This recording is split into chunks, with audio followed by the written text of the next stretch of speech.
അപ്പോൾ നമുക്ക് ദുബായ്ക്ക് വരെ നമുക്ക് ഇവിടുന്നാട്ട മാങ്ങ കയറ്റിയേക്കണത്.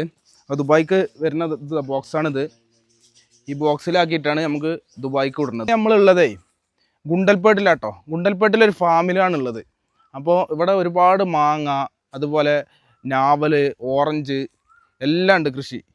അപ്പോൾ ഈ ഫാമിലേ ഒരുപാട് വെറൈറ്റി മാങ്ങകളുണ്ട്. മാങ്ങ നോക്കി, ഒരുപാട് വെറൈറ്റി ആയിട്ടുള്ള മാങ്ങകളുണ്ട്. പിന്നെ ചിക്കുണ്ട്, ചിക്കു, അവിടെ ഞാവലുണ്ട്, ഒരുപാട് ഐറ്റംസ് ഉണ്ട് ഇതിൻ്റെ ഉള്ളിൽ. ഞാവൽ, ഓറഞ്ച് ഒരുപാടുണ്ട്. ഓറഞ്ച് കുറേ കായ്ച്ചിട്ടില്ല, കുറേ തൈയുണ്ട് ഓറഞ്ചിൻ്റെ, ചെറിയ ഓറഞ്ചിൻ്റെ ഒരുപാട്. നമ്മളെ മാഡ്രി എന്ന് പറയും, ഓറഞ്ച് ആണ് ഇത്. നമ്മളെ ചെറിയ മരത്തുമണി ഓറഞ്ചുകൾ ഇങ്ങനെ താഴത്തെ നോക്കി നമുക്ക് ജസ്റ്റ് ഒന്ന് ഇങ്ങനെ ഇരുന്നിട്ട് ഡയറക്റ്റ് മുറിച്ചിട്ട് ഈ കൊമ്പുമാണ് ഈ മാങ്ങ.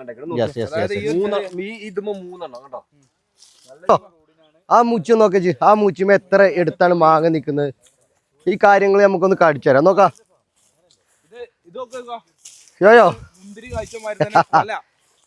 ഇത് നോക്കാം. കൊമ്പൊന്നുമില്ല അല്ല റൈസ, ഇതുമ്മ ജസ്റ്റ് ഒന്ന് വീക്ഷിച്ചോക്കാ. ഇതുമ്മ കൊമ്പ് നമ്മൾ ആദ്യം ഒന്ന് പരിചയപ്പെടുത്തണം.